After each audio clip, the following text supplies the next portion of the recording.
بسم الله الرحمن الرحيم.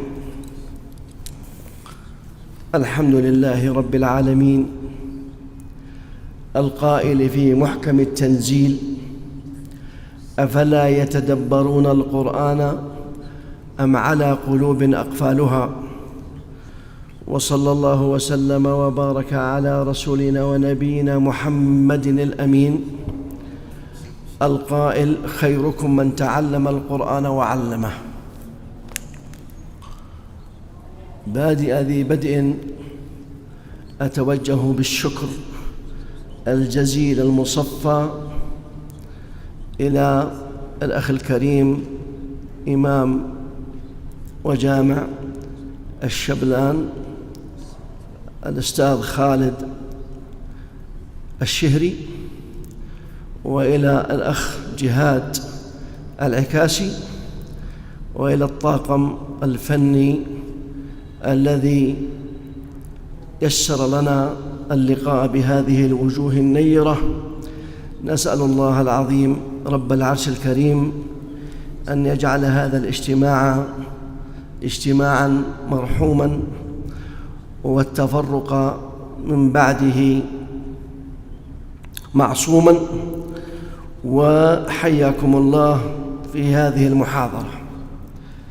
لعل نكهة هذه المحاضرة تختلف عن نكهات المحاضرات التي تعودتم عليها، إذ هذه المحاضرة تتعلق ببلاغة القرآن الكريم، هذا الكتاب العظيم الذي أعجز الثقلين وحير الثقلين واستقى منه الثقلان جل معارفهم ومحاسنهم.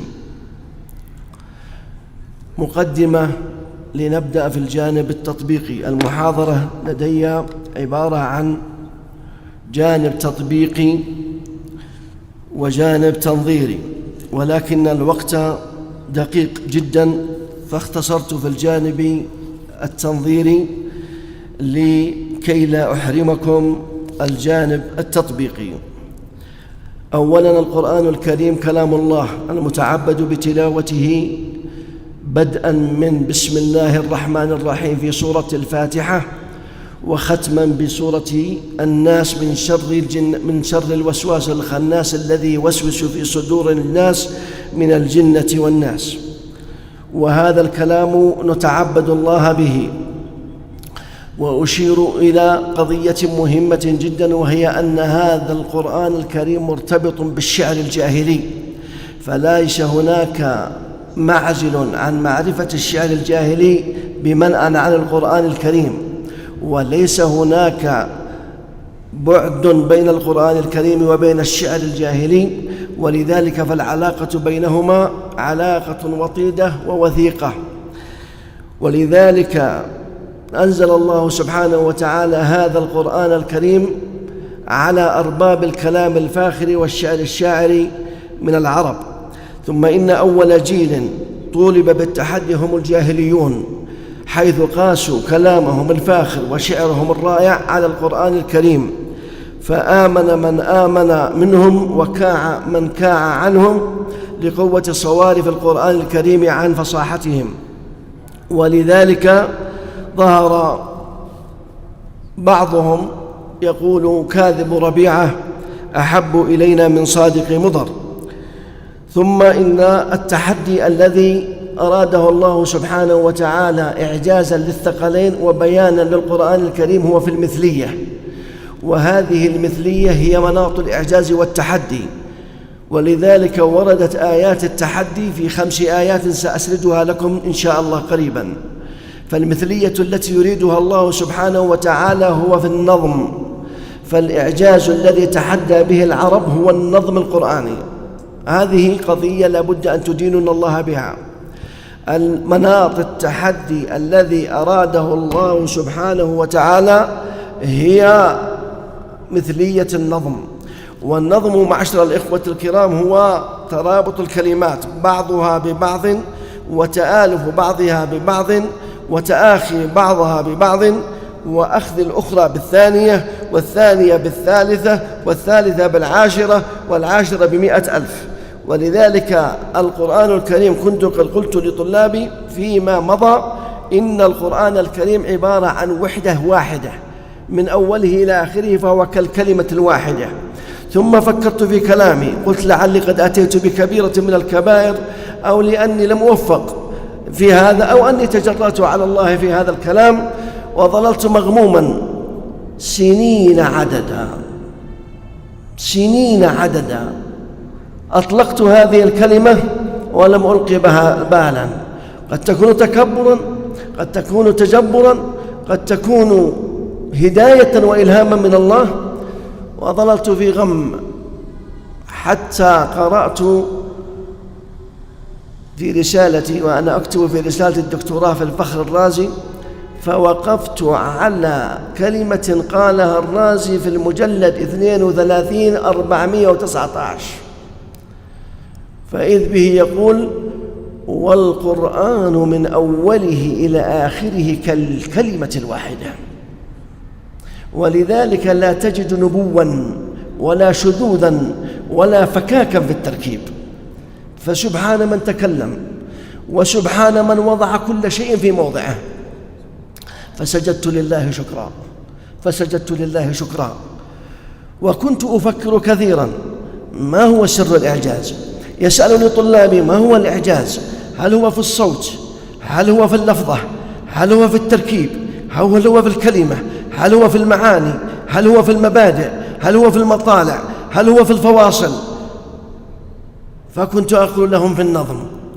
ومع الدراسة ومع البحث درست هذا القرآن أكثر من 33 عاما، وأنا أدرس في هذا القرآن وأتعلم في أسراره وأتذوق مقاصده ومعانيه ومضامنه، فوجدت أن القرآن الكريم إعجاز لا يعلم كنهه إلا الله سبحانه وتعالى.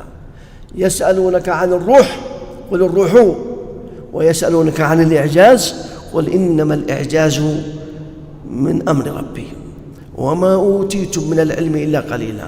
فأخذت أقتبس هذه الآية وأسير في مجراها حتى وقفت على الصوت، وسأبين إن مد الله في الوقت شيئا من هذا. إذن أخوتي الكرام، المثلية هي في النظم. قد يكون هناك علوم، ويكون هناك معارف، ويكون هناك غيوب، ويكون هناك علوم مستقبلية. هذه مظاهر ومكامن الإعجاز. لكن الإعجاز الذي أراده الله للتحدي وإبطالهم وقهرهم وحطم كفرتهم وأصنامهم هو النظم. ولذلك ما سمعنا في الأمة أن أحدا اعترض إلا أمس. واحد اعترض على آية 6 في البقرة وسأشير إليها. ما سمعنا أحدا اعترض على آيات الله، صغيرهم كبيرهم سيدهم عبدهم ذكرانهم إناثهم، وقفوا كلهم حيارى مبهوتين أمام هذا القرآن. ولقد قال قائلهم ونعم ما قال، ولقد قال قائلهم ونعم ما قال، وسأأتي به إن شاء الله تعالى في مضاوي الحديث. ثانيا، يدور الكلام. إذن القرآن من أوله إلى آخره كالكلمة الواحدة، والقرآن من أوله إلى آخره قائم على النظم والترتيب.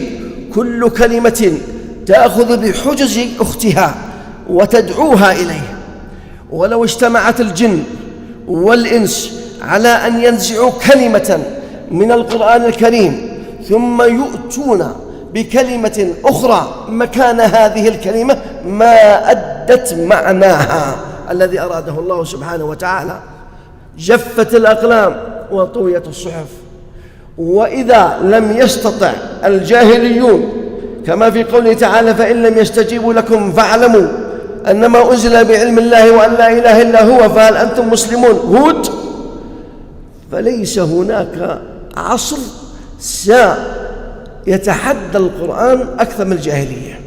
العصر الإسلامي ما يستطيع، ضعيف. العصر العباسي ضعيف، العصر الأموي ضعيف، العصر العباسي الثاني ضعيف، العصر الحديث ضعيف. الله أنزله على أرباب الكلام وهم الجاهليون. ودعك من كلام المستشرقين وكلام المستغربين وكلام المتفرجين الذين يقولون العصر الجاهلي والشعر الجاهلي وجنسي هذا كلام فارغ، كلام فارغ. لقد قاسوا إبداعهم على القرآن الكريم فبهتوا. ثم إن القرآن الكريم مليء بالتصوير، القرآن الكريم مليء بالتصوير الفني، فيه المجاز، فيه الاستعارة، فيه التشبيهات. وقال الإمام السيوطي: لا يمكن أن يسقط شطر الحسن، لا يمكن أن يسقط شطر الحسن. قالها في الإتقان مجلد 3، وقالها في المعترك مجلد 2: ولولا المجاز لسقطت العربية. دخل رجل على أبي معمر بن المثنى صاحب كتاب مجاز القرآن، وكان هناك بطانة سيئة تريد أن تشي بالعالم وأن تجعل بين العلماء فرقة وشقة، فقال: أتسألني أم أسألك؟ قال: اسأل. هذاك جاي محشش على أساس يبغى ينتقم ويسقط هذا الإمام.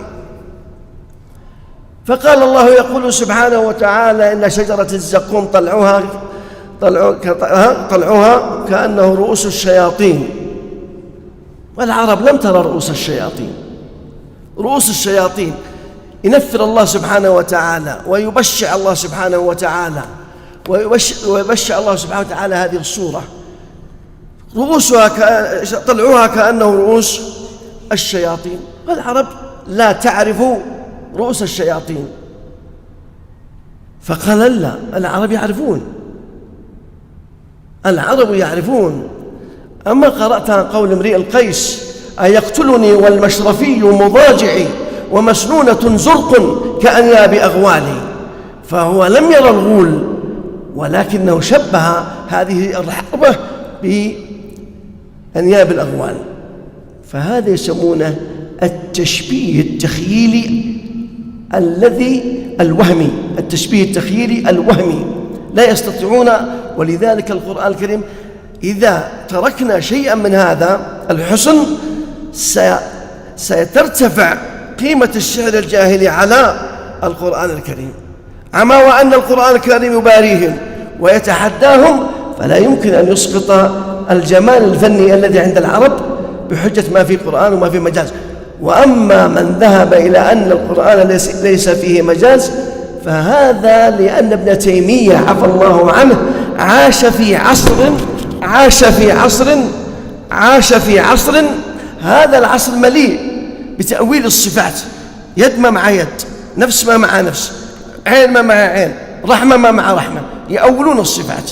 فمن هنا ذهب ابن تيمية إلى هذا الكلام. ثم عاد ابن تيمية في الفتاوى المجلد 7 وتحدث في كتابه الإيمان عن المجاز. يا ابن تيمية هنا وهنا، قال هناك عشان الصفات، وهنا ما قدرت تتخلص منه. وكذلك الشنقيطي في أضواء البيان رفض، ثم رجع إليه في سورة النحل. وابن القيم رفض، ثم رجع فيه في الصواعق، ورفض الثاني في العز، وكتب الإيجاز في الإشارة إلى المجاز، وهكذا. فالقرآن يدور على هذه النقطة. ثم ولا أطيل في هذه القضية، لأن إذا من أراد أن، فهناك بحث منشور لي في المجاز ثابت الوقوع في القرآن وهو موجود على الشبكة. أيضا الذي يريد أن يتذوق القرآن، نحن لا نقرأ القرآن عبثا، ألف لام ميم وذلك نوع، ما نقرأ القرآن عبثا. ينبغي على الإنسان أن يقرأ القرآن بتدبر. اقرأ سنة، لكن خلك في يوم من الأيام آية، سورة، جزء تتدبر في معانيه وتستفيد من العلماء. وعلى ما بتفهم كلام الله سبحانه وتعالى ولا تتذوق، لأن يا مشايخ إذا تذوقتم القرآن الكريم وأدركتم فصاحته وأدركتم بلاغته وأدركتم فنه لامس شغاف قلوبكم وأصبحت ملكا تمشي على هذه الأرض.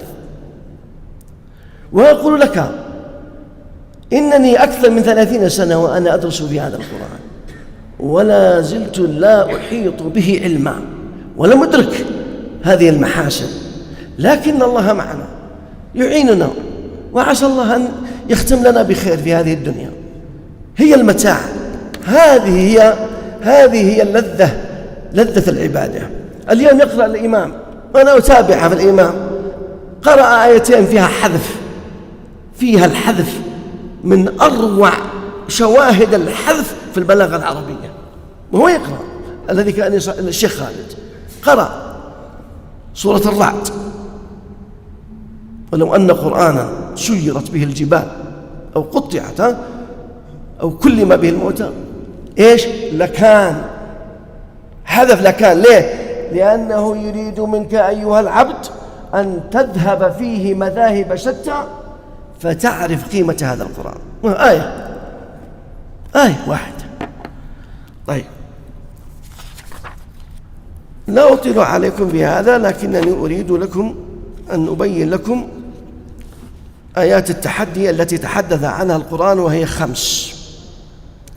قال تعالى: وإن كنتم في ريب مما نزلنا على عبدنا فأتوا بسورة من مثله في النظم. المثلية هنا فين؟ في النظم. وادعوا شهداءكم من دون الله إن كنتم صادقين. ادعوا الأصنام والأوثان والأخشاب والأعمدة والشياطين، ادعوهم إن كنتم صادقين. ويختار الله إن كنتم صادقين، لأنها أمر محال. إذا استخدم الله سبحانه وتعالى إن فالأمر محال. كنت قد قرأت في سورة الزخرف: قل إن كان للرحمن ولد فأنا أول العابدين. وظلت معي هذه الآية 1 و6 أشهر. أقول كيف أفهمها؟ كيف أفهم هذه الآية؟ وما وجدت شيئا يقنعني في تفاسير المفسرين يساعدني على فهمها. صليت في يوم من الأيام ظهرا، وبعد صلاة الظهر سلم الإمام وانصرفت عن التسبيح والاستغفار. جاءني في الصلاة السر في كلمة إن، السر في كلمة إن، السر في كلمة إن. مشيت بحثت إن وإذ به يأتي بها مفسر ابن عطية والألوسي، يقولون إن وقعت هنا للشك، وقعت هنا للشك. يعني طين وراح بدت الجوهرة تخرج. قلت إذن إن كان هنا بمعنى الشك، أي أن قل إن كان للرحمن ولد فأنا أول العابدين، أي محال أن يكون له ولد. فاستخدم إن التي تدل على الأمور المستحيلة والأمور المشكوك فيها. وإذا استخدم إذا فهو يستخدم إذا في الأمور الحاصلة الوقوع، كلمتين. إذا استخدم إن للأمور المستحيلة الوقوع والمشكوك فيها، وإذا استخدم إذا فهنا للأمور التي تقع. فإذا قضيتم الصلاة تقضونها بس مرة ولا كل يوم؟ دائما. وإذا غربت تقرضهم ذات الشمال قل إن كنتم صادقين. طيب، هذه الآية الأولى. الآية الثانية في يونس: أم يقولون افتراه قل فأتوا بسورة مثله وادعوا من استطعتم من دون الله إن كنتم صادقين. في هود: أم يقولون افتراه قل فأتوا ب10 سور مثله مفتريات. في سورة الإسراء: قل لئن اجتمعت الإنس والجن على أن يأتوا بمثل هذا القرآن لا يأتون بمثله ولو كان بعضهم لبعض ظهيرا أي متعاونين. طيب، في سورة الطور: أم يقولون تقوله بل لا يؤمنون. شوف هنا بل يا مشايخ يسمونها حرف الإضراب، يعني اترك وانتقل، اضرب عنهم وانتقل إلى كلمة أخرى، إلى قضية أخرى. يقول هنا: أم يقولون تقوله، افترى يعني وتخلقه، وكلمة تقول يعني فيها تكلف. بل أضرب عنهم، بل لا يؤمنون، نفى عنهم الإيمان، فليأتوا بحديث مثله إن كانوا صادقين. إذن المثلية هنا يا مشايخ هي في النظم والتركيب.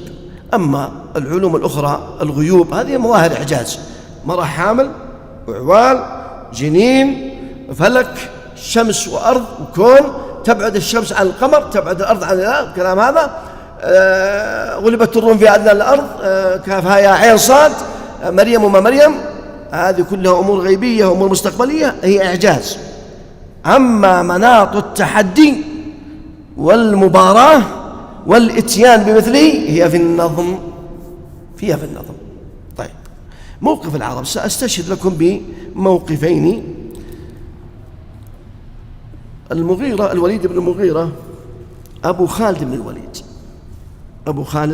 بن الوليد، ولذلك قريش ما جحدوا القرآن لفصاحته، وإنما حسدا أن يأتي محمد بهذا.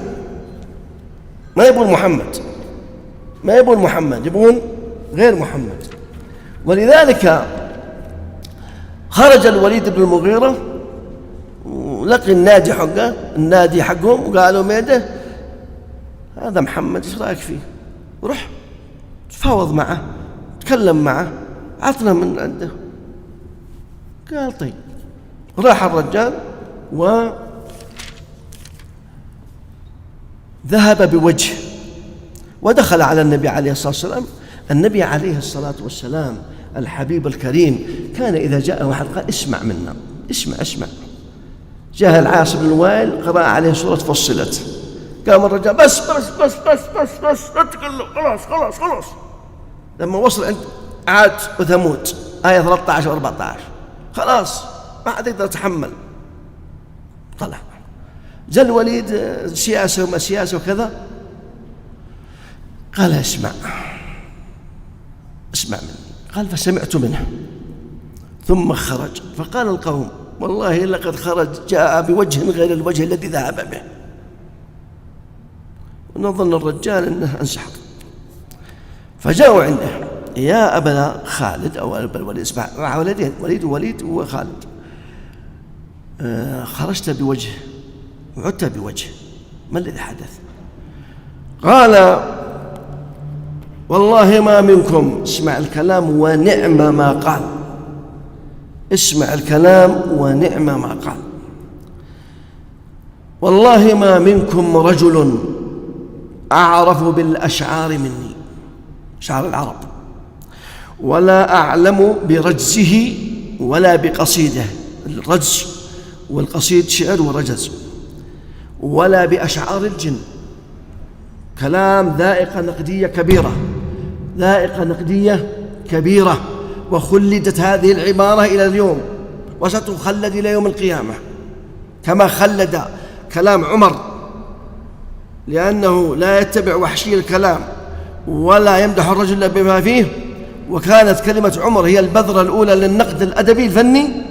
ها هو الوليد بن المغيرة يعطينا ضوءا قويا في النقد.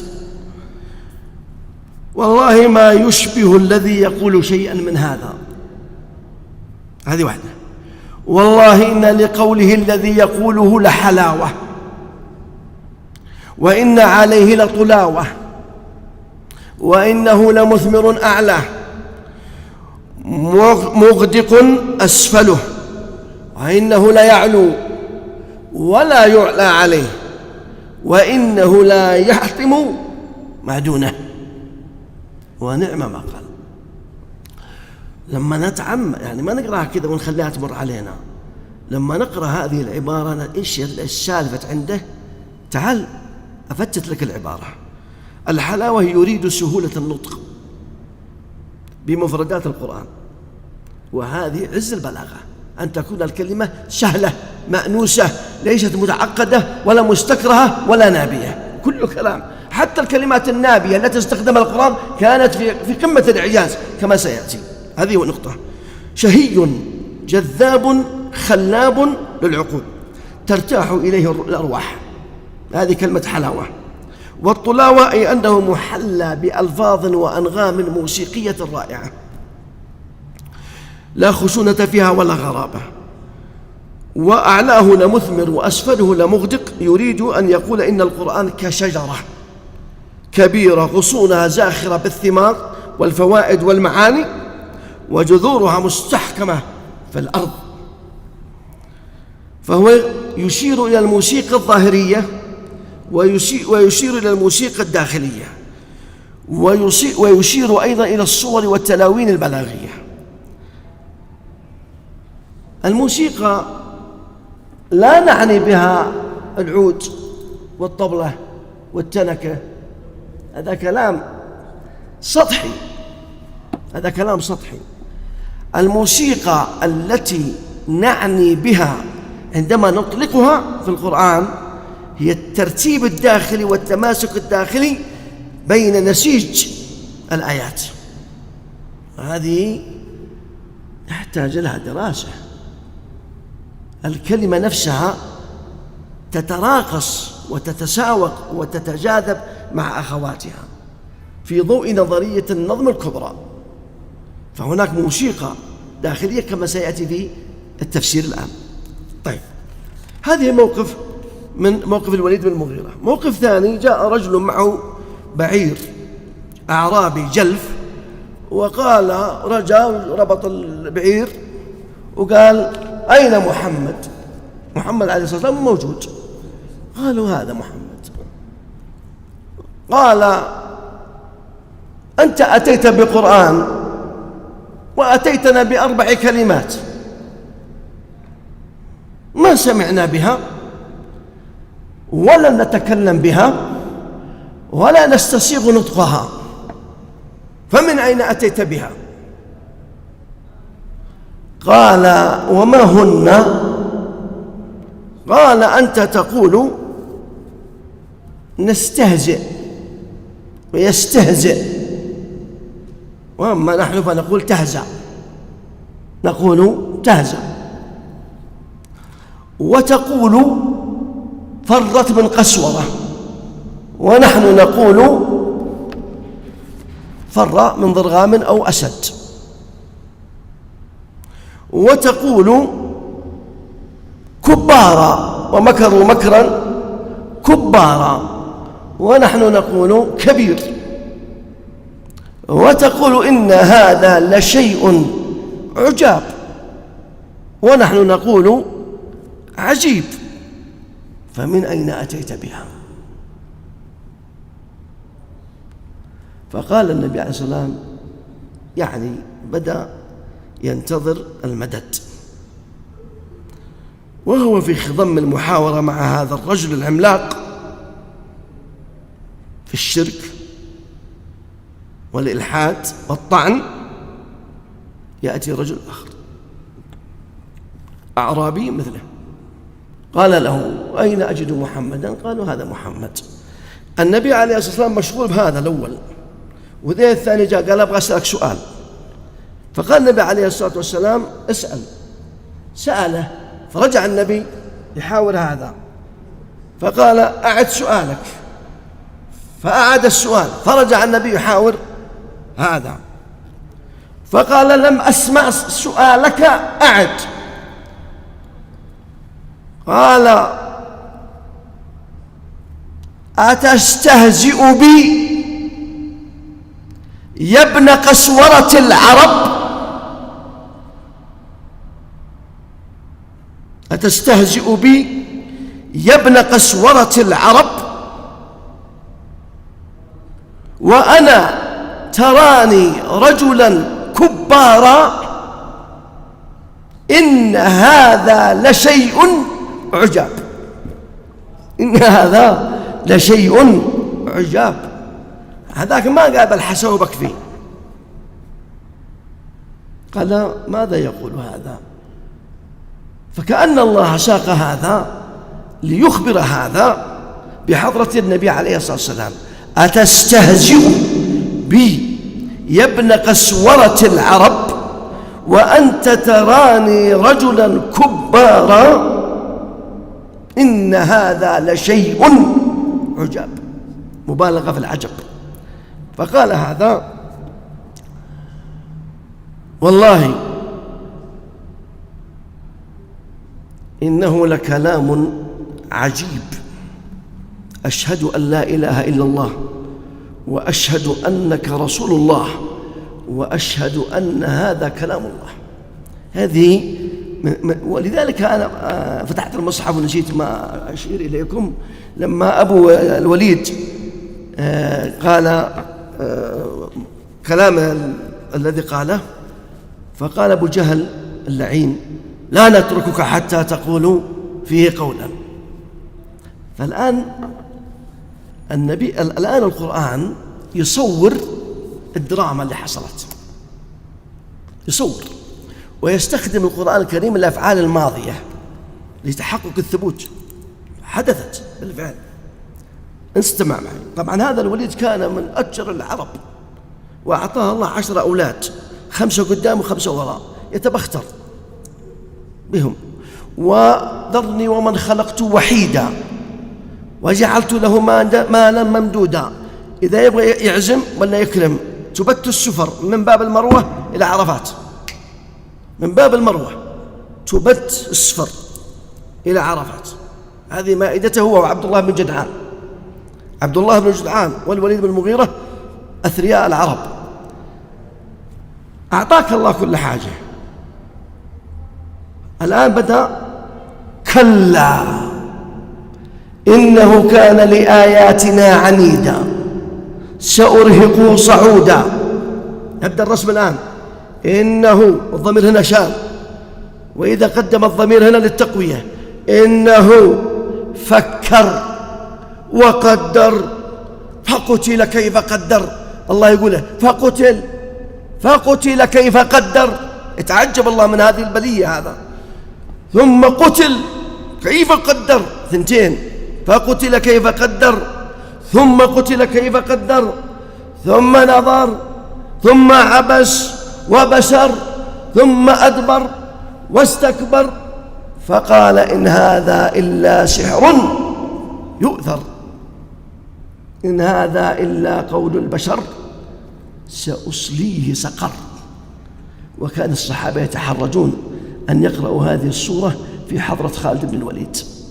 إذا جاء خالد بن الوليد يغير الإمام يقرأ سورة ثانية، لأن هذه السورة تكوي. طيب،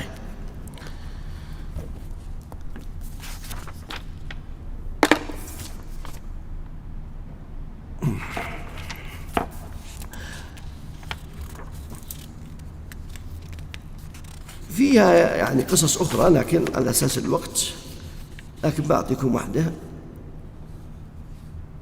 سليمان بن داود عليه وعلى نبينا الصلاة والسلام كان في الشام مبسوط، كان بروح أتمشى لليمن، بروح أتمشى لليمن. جهزوا للريح، جاءت الريح والبساط، وحشر لسليمان جنوده كلهم من الجن من الإنس والطير فهم يوزعون. ولذلك يقول الله سبحانه وتعالى: فهم يوزعون، يعني شيء غريب لما يقول الله فهم يوزعون، ما قال يوزعون. وحشر لسليمان جنوده من الجن والإنس والطير يوزعون، قال لا، فهم يوزعون. ليش جبت لهم؟ ليش قلت هم؟ قال لتقوية الخبر.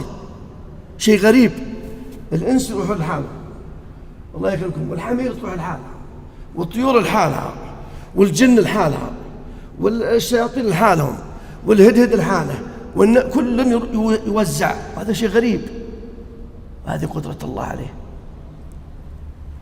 هو ماشي قال بريح في هذا الوادي، وادي النمل، بين اليمن وبين الشام.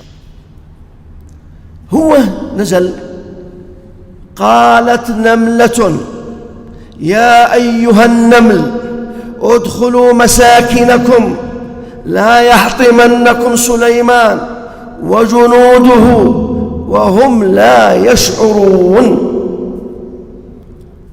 لما جينا ندرس البلاغة حقتها، أنا لا أتعجب من الفن البلاغة اللي جابتها النملة، أتعجب كثيرا كيف أدت هذا التركيب. أنا لا أتعجب من هذا، أتعجب من التركيب نفسه. البلاغيون يقولون، علماء البيان يقولون النملة أحست بوجود سليمان فبادرت بالإخبار، عدوا معي، ونادت ونبهت بها التنبيه، وأمرت ونهت وأكدت ونصحت وبالغت وبينت وأنذرت وأعذرت ونفت. 13 لقطة في 17 كلمة أو أقل. نملة. أنا لا أعجب من هذا الفنون ولو يبغى لها محاضرة، لكني أعجب من التركيب. ليش قالت يا أيها النمل؟ ما قالت يا نمل.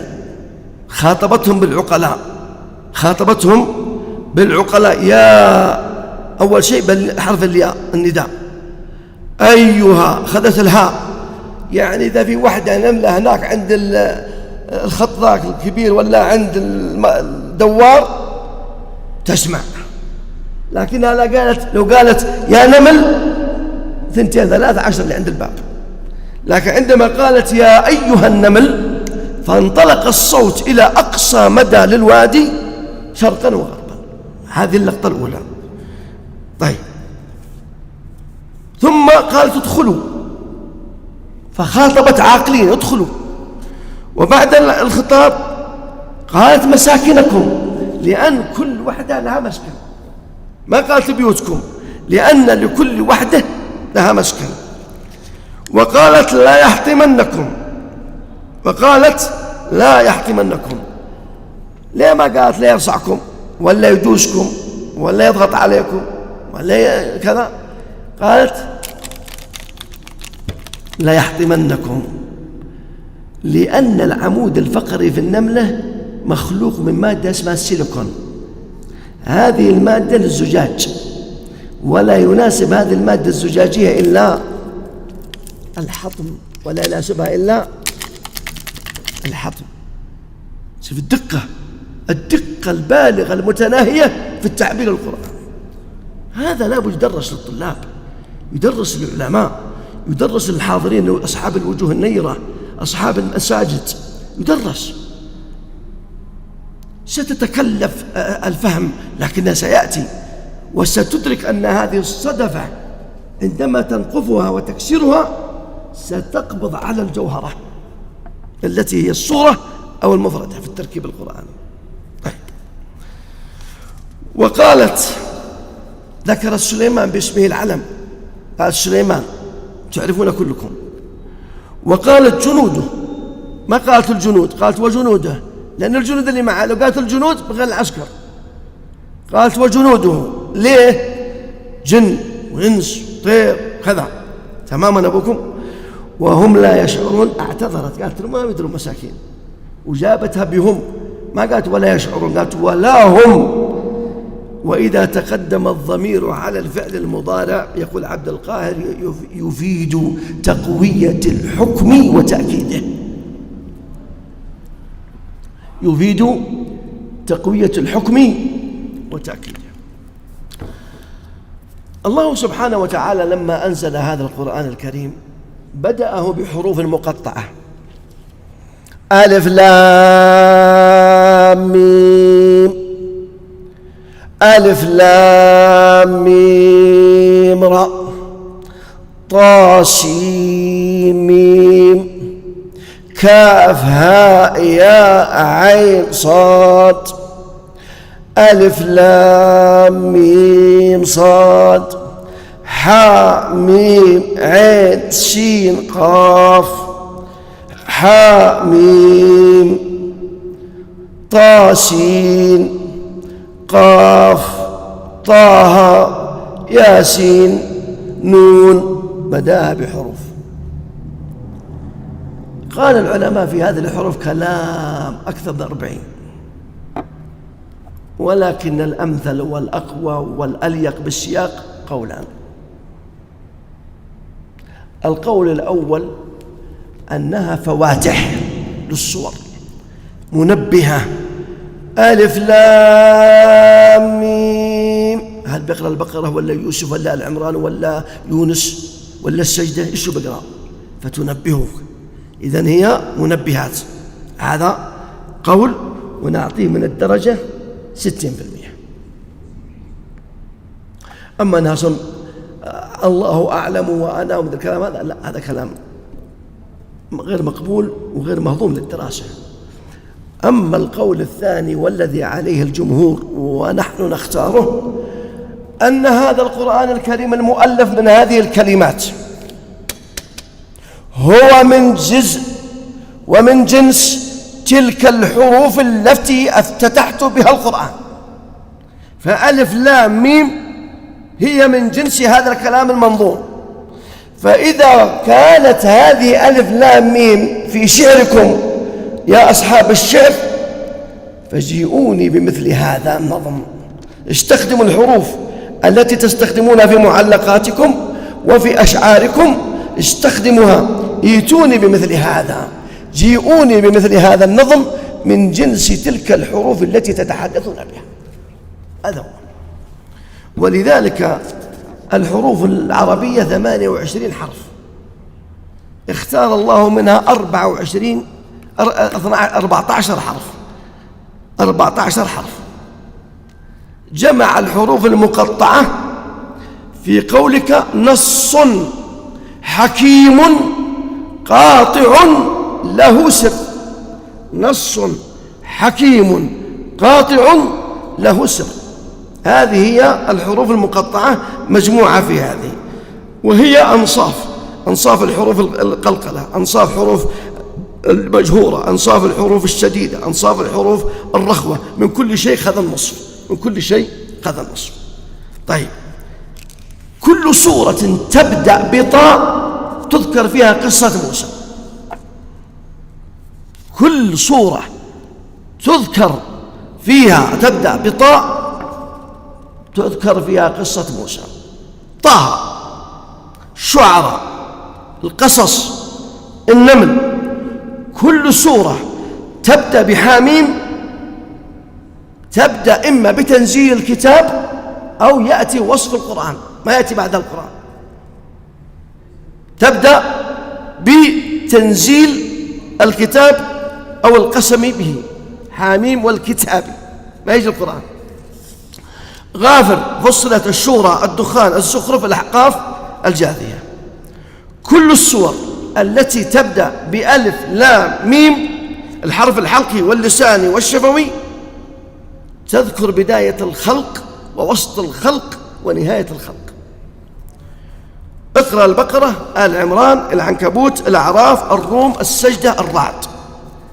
هناك حروف تبدأ بحرف واحد، قاف.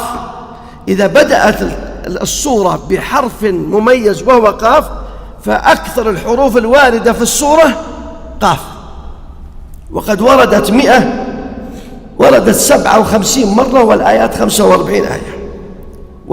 وكذلك يقال القول على صاد.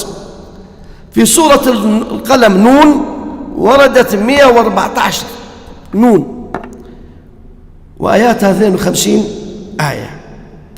الراء في سورة يونس تكررت 120 مرة.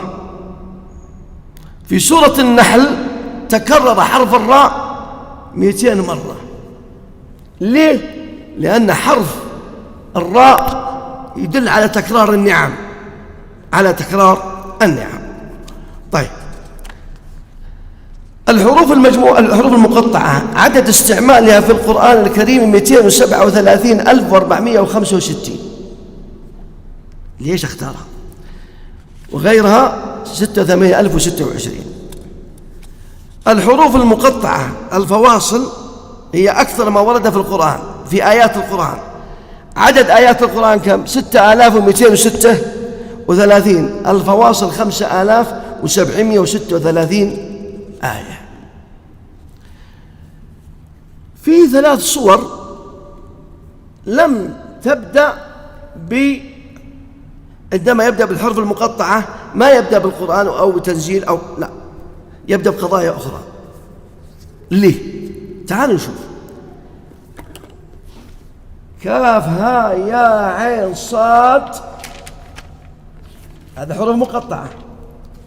كاف يا عين صاد، ذكر رحمة ربك عبده زكريا إذ نادى ربه نداء خفيا قال رب إني وهن العظم مني واشتعل الرأس شيبا ولم أكن بدعائك ربي شقيا، حتى وصل إلى قوله يا زكريا إنا نبشرك بغلام اسمه يحيى لم نجعل له من قبل سميا قال ربي أنى يكون لي غلام وكانت امرأتي عاقرا وقد بلغت من الكبر عتيا قال كذلك قال ربك هو علي هين وقد خلقتك من قبل ولم تك شيئا.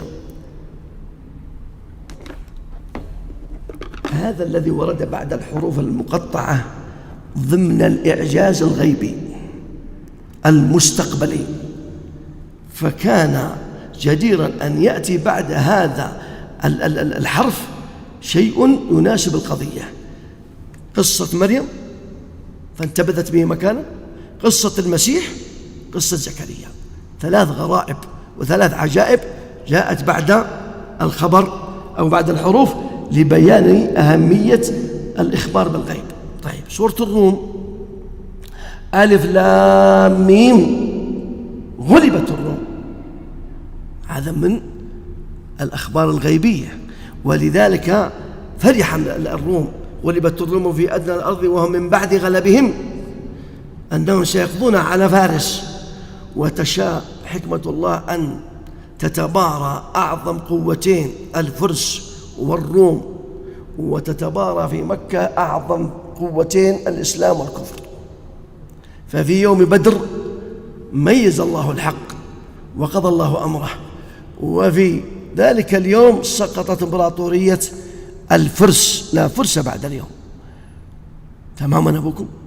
السورة الثالثة سورة العنكبوت جاءت بعدها الفتنة.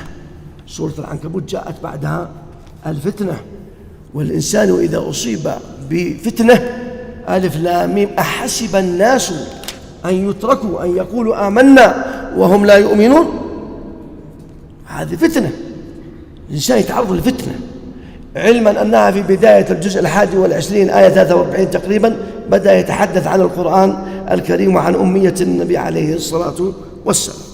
طيب، نبدأ بحول الله في الجانب التطبيقي، وكونوا معي وتحملوا، خلكم معي، يعني الذهن يكون متقد. اخترت أن يكون أول شيء بسم الله الرحمن الرحيم. البسملة يسمون فيه بسملة، ونقول الحمد لله الحمد لله الحمد لله، وبسم الله الرحمن الرحيم البسملة، ولا حول ولا قوة إلا بالله الحوقلة، وحسبي الله لا إله إلا هو عليه توكلت الحسبلة. هذه يسمونها يا مشايخ النحت، تنحت من 3 كلمات كلمتين أو كلمة واحدة. فنقول عبد الدار يكون عبدري، وعبد الشمس عبشمي، والبسملة بسم الله الرحمن الرحيم بسملة، والحوقلة حوقلة. طيب، لماذا نبدأ بالبسملة؟ لماذا نبدأ بالبسملة؟ أولا تستحب في أول كل قول وعمل. نبدأ بها تبركا بسم الله وإشادة به وتنويها بذكره، وفي البدء بها جذب لانتباه السامعين. عندما أقول أنتم ذي يكلم وذي يكلم وذي يكلم بسم الله الرحمن الرحيم، كلهم قالوا كذا، إذن في جذب وانتباه. وقال سبحانه وتعالى بسم الله ولم يقل بالله، لأن التبرك والاستعانة باسمه، وللإشعار بأن الفعل المشروع فيه هو من شؤون أهل التوحيد. ولذلك يقول الله فسبح باسم ربك العظيم. طيب. وبسم الله الباء حرف جر، واسم الله جار مجرور متعلق بمحذوف اسمه فعل، يعني اقرأ بسم الله، اتلو بسم الله، ابدأ بسم الله. فحذف النظم القرآن الكريم، حذف الفعل وأتى بالمعمول اللي هو بسم الله. ليه؟ قال لأنه أوقع وأهم وأدل على الاختصاص والتعظيم. أوقع وأهم وأخص في التعظيم والاختصاص. والباء هنا ليست الباء للآلة، أقول كتبت بالقلم، الباب آلة، ذبحت الخروف بالسكين، آلة الباء. فبما نقضي ميثاقهم لعناهم، سببية. طيب بسم الله قال لا، البسملة الباء هنا للإلصاق والمصاحبة، أي إن اسم الله يلاصقك ويصاحبك كمصاحبة هذه لك. هذا هو. إذن الحرف هنا الباء للملاصقة والإلصاق والمصاحبة، وهذا الذي ذكره الإمام الزمخشري رحمه الله. والمعنى أقرأ قراءة القرآن ملابسة لبركة هذا الاسم الذي يتغشاني. وسر هذا الحذف أنه لا ينبغي أن يتقدم اسم الله فعل، لا ينبغي أن يتقدم اسم الله فعل. الله بسم الله، الله أعظم وأكبر وأجمع أسمائه الحسنى، بل هو الاسم المعظم، والباقي كلها صفات. اسم الله الله، ومن هذه المفردات الكبيرة تتناسل الصفات. ولما نستخدم الله يستعمل لفظ الله للترهيب، يوحي هذا الاسم الكريم بالرهبة والخوف والجبروت والكبرياء. تقول اتق الله ويحذركم الله نفسه. إذن هنا استخدام لفظ الله للترهيب وللجبروت وللرهبة، هذه الكلمة. سيبويه إمام النحو مات، فرآه واحد في المنام قال ما فعل الله بك يا سيبويه؟ قال غفر لي وأدخلني الجنة. إمام النحو هذا له كتاب اسمه الكتاب، 5 مجلدات، لا يفقه أحد النحو مثله. ونحن ندرس نفتخر عندما نجعل في حاشية بحثنا سيبويه، نأخذها من العلماء ونحطها هنا ونقول قال سيبويه، حتى بعضهم ما عنده كتاب سيبويه. لكن لما إذا كان البحث في سيبويه، القارئ المناقش الباحث يقول ما شاء الله رجال ماشي، كتاب سيبويه. قال ما فعل الله بك؟ قال أدخلني الجنة وغفر لي. قال بما؟ قال بقولي الله أعرف المعارف، كلمة واحدة، الله أعرف المعارف، اسم علم على الله سبحانه وتعالى. واختلفوا في هذا الاسم، هل تعلم له سمية؟ اختلفوا في هذا الاسم، قالوا مشتق، وذهب الشافعي والخطابي وأبو المعالي إمام الحرمين الجويني والغزالي، ونسب أبو حيان هذا إلى الأكثرية فقال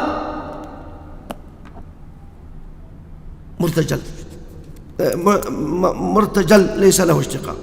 وذهب آخرون وقالوا لا، مشتق من لاها يلوه إذا تحيرت العقول فيه، والعقول تتحير في هذا الرب العظيم. وقيل من أله يأله إذا عبد، وقيل من أله يأله إذا قصد، وكل هذه المعاني صحيحة. وأسوق لكم هذه المعاني لتعلموا أن العقل العربي إذا تدبر القرآن أبدع وأنجز، ففتح الله علينا وعليكم جميعا. والبدء بلفظ الله بسم الله لأنه العلم المشهور، وذلك للدلالة على أنه المتوحد بالربوبية المتفرد بالألوهية. وفي اقترانه بسم الله بالصفتين الرحمن الرحيم دليل على أنه يستحق من يريد أن يعبد هذا الرب أنه قائم بهذه الأمور الثلاثة، وسيأتي بيانها. وتقديم الله وتقديم اسم الله على الرحمن الرحيم جريا على عادة العرب. الحين لا الشيخ خالد ولا أي واحد محاضرة لسماحة الشيخ فضيلة الشيخ الأستاذ الدكتور هذه الألقاب زيد بن عمرو. القرآن الكريم لا، يذكر اسمه ثم يأتي بصفاته، يذكر اسمه ثم يأتي بإيش؟ بالصفة.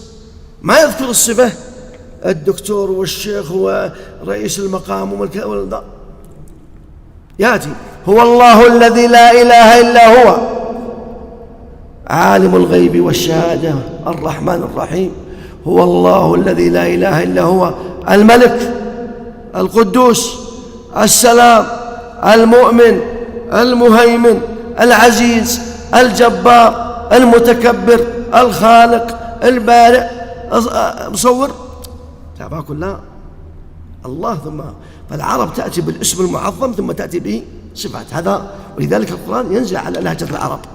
طيب مناسبة حديث جبت الله، إذن نجيب الاسم الحلو الثاني اللي هو الرب. الرب فيه شفقة، فيه العطاء، فيه الرحمة. الرب هو المعلم، هو السيد، هو المصلح، هو المربي، هو الهادي. ولذلك هذا الاسم يشترك فيه الخالق مع المخلوق. تقول أنا رب الدار، وعبد المطلب يقول أنا رب الإبل، وأما أحدكم فيسقي ربه خمرا. ارجع إلى النسوة فاسألهم، ارجع إلى النسوة، ارجع إلى ربك، ارجع إلى ربك الصاحب، إلى ربك فاسألهم ما بال النسوة. آية ثانية اذكرني عند ربك، سورة يوسف، اذكرني عند ربك. إذا الرب فيها الشفقة والعطاء. وأقول لكم لم يقترن اسم الرب إلا مع لفظ العطاء، لم يقترن لفظ العطاء إلا مع الرب. ولسوف يعطيك ربك فترضى، أعطاه إن أعطيناك الكوثر. ويقول كلا نمد هؤلاء وهؤلاء من عطاء ربك، وما كان عطاء ربك محظورا. وقال فمن ربكما يا موسى؟ قال ربنا الذي أعطى كل شيء خلقه ثم هدى. فهذا هو لفظ الرب ولفظ الجلالة. لفظ الجلالة الله يكون في الأمور والتشريعات والتكاليف الشاقة. ما لكم لا تؤمنون بالله؟ عندك مثلا في الرب ربنا آتنا في الدنيا حسنة، ربنا هب لنا من أزواجنا وذرياتنا قرة أعين، ربنا لا تؤاخذنا إن نسينا واخطأنا. أمور الدعوات، أمور العطاء، أمور يستجيب لها الرب. أما أمور التكليفات والشرائع فهي تختص بلفظ الجلالة. ولذلك يقول الله سبحانه وتعالى فلما آتاها نودي يا موسى إني أنا ربك فاخلع نعليك إنك بالوادي المقدس طوى. إلى الآن تمام. فلما آتاها خايف، فلما آتاها نودي يا موسى إني أنا ربك أحبك وأشفق عليك ولا تخاف فاخلعنا عليك إنك بالوادي المقدس طوى وأنا اخترتك لما يوحى وأنا اخترتك فاستمع لما إنني أنا الله، إنني أنا الله لا إله إلا أنا فاعبدني.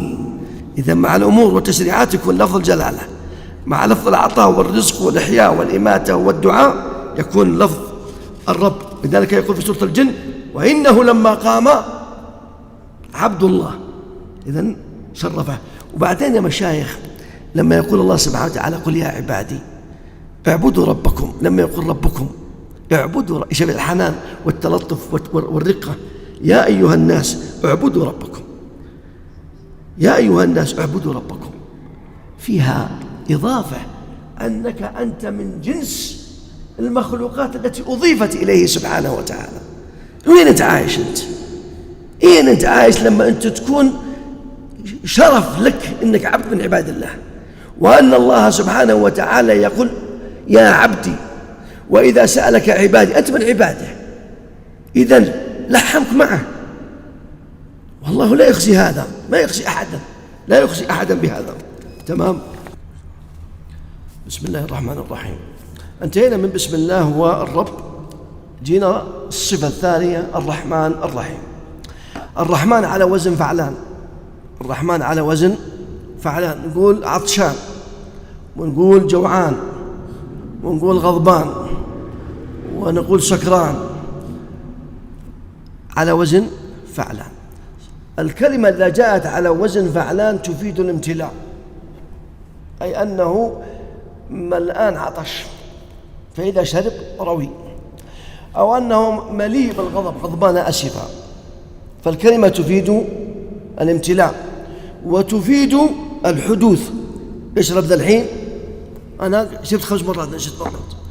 إذا عطش يشرب، بعد ساعة يشرب، بعد نص ساعة يشرب، ففيها الحدوث والامتلاء. فرحمة الله ملآنة بالرحمات وهي حادثة ومستمرة. هذه اللقطة الأولى.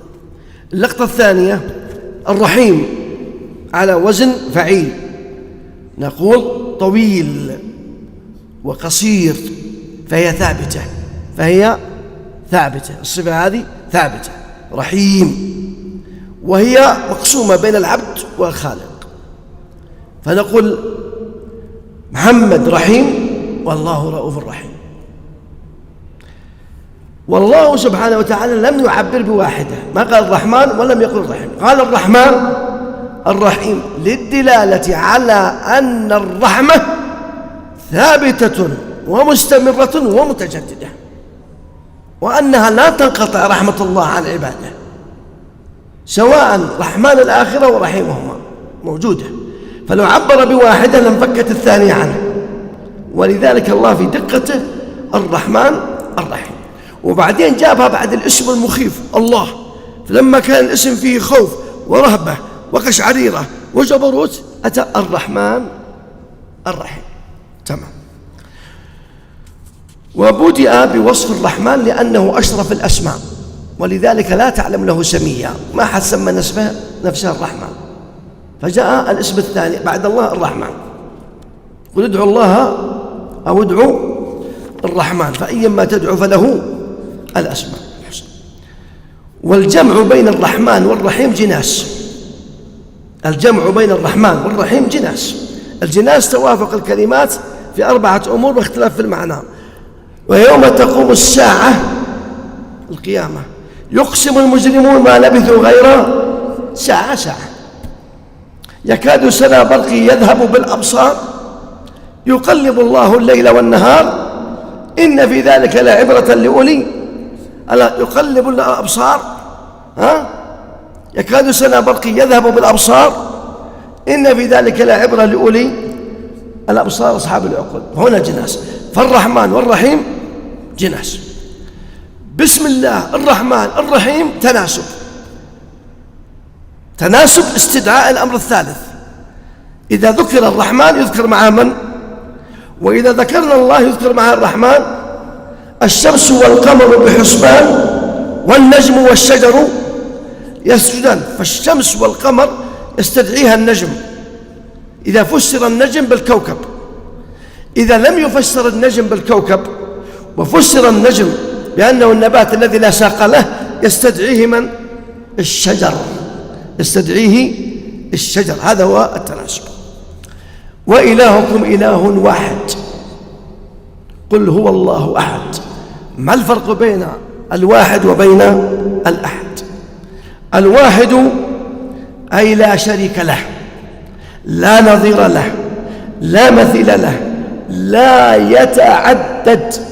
فلا نقول إله واحد وإله ثاني وإله ثالث، إنما هو واحد متفرد في ملكوته لا ينازعه أحد. ووهم من وهم أن الواحد هو الأحد. لا، الواحد تختلف عن الأحد. ولم أجد كلمة تلازم الواحد إلا القهار. لمن الملك اليوم؟ لله الواحد القهار. يوم هم بارزون لا يخفى على الله منهم شيء. لمن الملك اليوم؟ لله الواحد القهار. 6 مواضع. الواحد لازمها القهار، قهر الجبابرة، قسمهم قسما فكان واحدا متفردا. وقاتل الله النصارى الذي يقول إن الله ثالث ثلاثة، إن الله ثالث ثلاثة. قتلهم الله، إنما هو إله واحد. أما أحد فالمعنى أنه ليس مركبا متجزئا، هاتوا له عين، هاتوا له يد، هاتوا له رجل. كان الله ولا شيء معه، ذاته ذاته لا تشبه ذاته أحدا. ما نجيب له عين ولا نجيب له رجل ولا نجيب له ساق ولا نجيب له، ما نجيب له. إذن هو سبحانه وتعالى أحد ليس مركبا، لا يتجزأ ولا يحتاج إلى جزء أو أجزاء من أحد. فليس له أبوين، لم يلد ولم يولد. ونكر أحد في قوله قل هو الله أحد، جاء بها نكرة لأن المشركين يشكون في التوحيد فيعبدون الله ويقربون معه الآلهة زلفى، في حين قال الله الصمد جاء بها معرفة لأن الخلائق جميعا تصمد إلى الله، تصمد بحوائجها إلى الله فتطلبه حوائجها ويقضيها الله لهم. ولذلك نكر وعرف، وهذا سر بديع في القصر. هو الخالق البارئ المصور، كل الثلاثة تشترك في كلمة الإيجاد.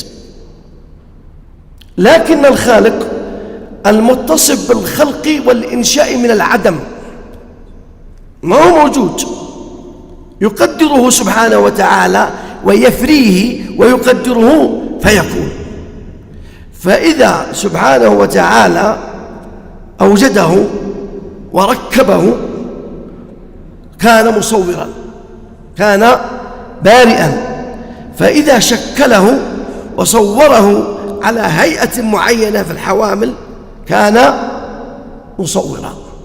إذا الخالق إيجاد من العدم، الخام جابه وحطه، قدر وبرأه وخلقه ثم صوره، ذكرا أنثى، حسنا قبيحا، شقيا سعيدا.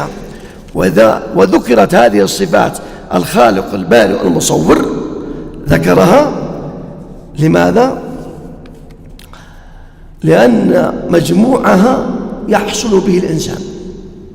خلقك يا أيها الإنسان ما غرك بربك الذي خلقك فسواك فعدلك في أي صورة ما شاء ركبك. قرأ النبي عليه الصلاة والسلام سورة النجم. سورة النجم يا مشايخ معزوفة موسيقية ضخمة، أنت تتأمل تحس بشغاف يلامس هذا القلب، موسيقى هائلة صوتية جذابة، ترتيب. وعاد لما يقرأ القارئ ويحبرها تحبيرا كما حبر أبو موسى الأشعري، يعني تتفتح عندك آفاق الإبداع الفني. هنا يقول في سورة لما قرأها سجدوا كلهم، المسلمون اللي في مكة سجدوا والكفار اللي معهم سجدوا من قوة النظم. في هذا الجو الصاخب الفني تأتي كلمة ضيزى: أفرأيتم اللات والعزى ومناة الثالثة الأخرى ألكم، شوف العتاب، ألكم الذكر وله الأنثى تلك إذن، وقف، تلك إذن، النتيجة جاية، تلك إذن قسمة ضيزى، قسمة ظالمة، قسمة جائرة. ولذلك الله سبحانه وتعالى لما أتوا بهذا البهتان، لك ولد ولا لك بنت، هذا شيء غريب إنه يحدث فيه، فأتى الله سبحانه وتعالى بهذه الكلمة الغريبة كما أتوا بهذا القول الغريب، فناسبت شكلا ضيزى، جاءت على النسج الصوتي: والنجم إذا هوى ما ضل صاحبكم وما غوى وما ينطق عن الهوى إن هو إلا وحي يوحى ألكم الذكر وله الأنثى تلك إذن قسمة ضيزى. فناسب صوتيا الضيزى، وهي أغرب، وهي من الكلمات الغريبة، وهي من الكلمات الغريبة في صوتها وفي حروفها، ولذلك ناسبت لفظا ومعنى. في آية في يونس أغرب كلمة صوتية، قال الله تعالى: قل هل من شركائكم من يهدي إلى الحق. المد المنفصل هذا انتبه له، احنا طبعا نقرأ العلم. قل يا محمد، خاطب الكفار هذولا: هل من شركائكم أصنامكم معبوداتكم من يهدي إلى الحق. طريق طويل، طريق طويل. قل الله يهدي للحق، على طول الطريق بين. شفت كيف يا بابا؟ قل الله يهدي للحق مباشرة. أفمن يهدي إلى الحق أحق أم من لا أحق أن يتبع أم من لا يهدي.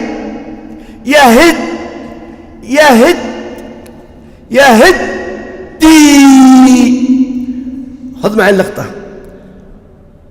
أنا قلت لك يا خالد يطلع علماء يطلع خبنا، علمت لك. يهد الهاء يهد، إذن الهاء أخرجها من أسفل الصوت من هنا من الحلق، فهم في قعرة الكفرة، هم في حفرة. يهد بعدين يبغوا يطلعون، تلاقيهم الدال المشددة يهد دي، ردها إلى الهاوية. شفت كيف يا ابا؟ شفت كيف النغمة الصوتية؟ يهدي. ولذلك لم أجد أحدا من المفسرين وصل إلى هذا، وإنما أنا بفضل الله ومنته ورحمته وعطائه وكرمه وجوده من علينا بالجانب الصوتي. وخلصت في هذا إلى قولي: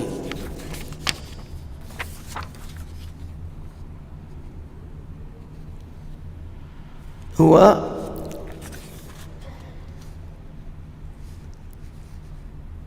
إلى أن الذي يهدي إلى الحق ولو بطريق طويل بعيد أحق أن يتبع ممن لا يهدي نفسه ولا يهدي غيره ولو كان هذا الطريق طويلا شاقا.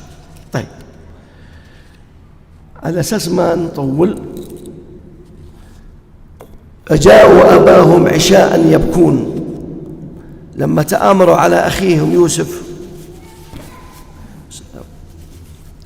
جاءوا قالوا ننتظر إذا حذفنا أباه في البير وبننتظر، وخلى لما جاء الليل والعشاء ما عاد بحد جينا، ما بيشوفنا ولا بيعرفنا ولا بيشوف دموعنا ولا بيشوف الكذاب اللي علينا. حذفوا بوقف.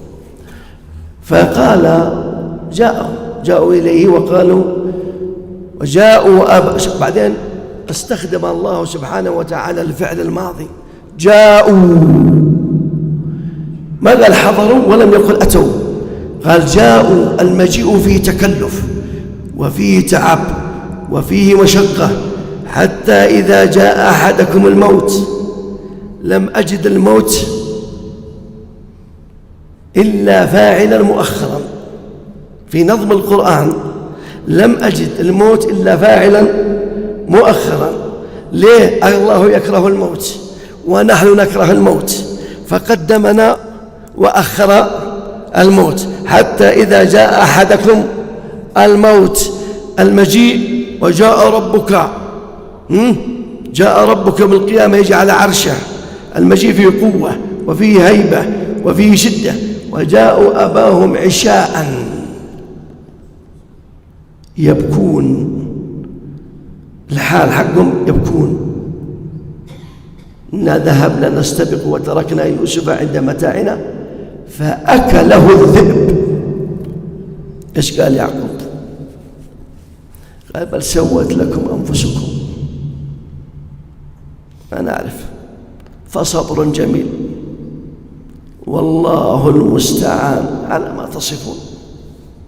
أكله الذئب، كظمه، لا غترة ولا قبعة ولا ثوب ولا عظم ولا سروال ولا فنيلة ولا يد ولا رجل ولا لحمة ولا لسان ولا شيء، قضى عليه. قالوا قضى عليه. جاء الملاحدة قالوا هنا خطأ في القرآن شائع. إيش هذا الخطأ؟ قالوا الخطأ اللي في القرآن إن المفروض يقول افترسه الذيب، لأن الذيب يفترس ما يقول أكل. الذيب يلحق الغزالة ويعضها في عنقها ويأخذ منها لقمتين ثلاث ويخليها، يأتوا الذئاب يأكلونها ولا النسوق. فغلط وقامت الدنيا. الآن جاء دور البلاغة، بلاغة القرآن. استخدموا الفعل أكله للدلالة على أنهم غطوا الجريمة، ما في أثر لا لحم ولا عظم. حتى قيل في الإسرائيليات أنه قال سبحان الله ذئب رحيم لم يكسر عظما ولم يمزق لحما. إذن هم يريدون أن يغطوا الجريمة، فكان استخدام أكله أقوى من استخدام افترسه. هذا هو. إذن هذه. دخلنا مرة عند ناس معزومين، بعدين احنا جالسين في المجلس إلا والرجال في الصالة، هات السكين، هات الصحن، هات القدر. قلت ما يد أخواني لا أحد يضحك، اسكتوا، خلوه يذبح. كان قدرنا من بيته يذبح وخله. قال ولا شيء والله لا واحد يضحك. هذا الكريم ما يقعد يصيح في الصالة، ولا إما إنه ينطلق سك الباب على الضيفان وينطلق يأتي ذبوحته ولا يسكت. إبراهيم عليه السلام إمام الأمة وإمام الأنبياء. يقول الله سبحانه وتعالى فراغ إلى أهله فجاء بعجل حنيذ. هذا في هود. في الذاريات بعجل سمين. ليش يا إبراهيم قلت؟ ليش النظم القرآني يقول فراغ؟ راغ أي أنه ذهب بسرعة وخفية ليحتال على الضيفان ولا حد يدري، وندر وقال ما المرأة لا تعلمين لهم وأنا بروح أجيب العجل.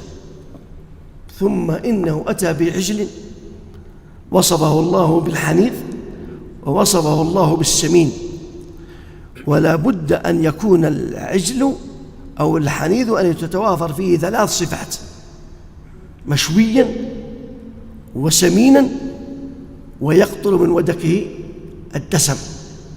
فاختار الله سبحانه وتعالى الحنيذ في صورة هود، لأنهم جوه الأنبياء الرسل ال3 وسولفوا معه وبسطوا وعطوه البشارة وعطوه بشارة مراته، فجاءهم فلاقى أن يكون الحنيذ في صورة هود. بينما في الذاريات تكلموا عن فصكت وجهها وقالت عجوز عقيم، وأعطاها بس سطر أو سطر ونصف اللي هو فلاقى أن يكون عجلا سمينا. فلاقى أن يكون عجلا سمينا. طيب نختم بآية واحدة. هنا رسم صورة، والحمد لله أني شفتها قبل ما أختم، لكن ودي تشوفونها أنتم. الله سبحانه وتعالى يرسم الصورة. يقول الله سبحانه وتعالى في سورة التوبة، إن كنت حافظ ما أدري والله في التوبة: يا أيها الذين آمنوا ما لكم إذا قيل لكم انفروا في سبيل الله، يعني جاهدوا في سبيل الله، إذ ثاقلتم. إذا قيل لكم انفروا في سبيل الله. طبعا في يوم العسرة قعد المؤمنون قاعدين يقولون والله ما عرفنا من حارب في غزوة تبوك وعسرة وظمأ والعنب والبخار والنسوان والعوال والغنم وكل شيء، نبغى نقعد وحر. وانقسموا. أبو هذا المنافق الكبير هذا خذ مع ناس، وضعفت المؤمنين من الصحابة قعدوا، منهم كعب بن مالك وعبد الرحمن بن هلال. فالله يصور التثاقل عن والتقاعس عن القرآن الكريم. يقول سبحانه وتعالى: انفروا في سبيل الله. الآية الصورة إذ ثاقلتم. شفت كيف الرسم؟ هذه الصورة. إذ ما قدرت تقوم، قل وقفت السكون معك، وقفت على السكون. إذ ثاقلتم. إذا رسم الصورة بدقة بكل ما تكونت من حروف ومن صورة ترتيبية، الحروف اللثوي والحروف المد وحروف القاف وحروف الهمس، لتصوير تقاعسهم وعدم رغبتهم إلى الجهاد. ومنها قوله تعالى: وإن منكم لمن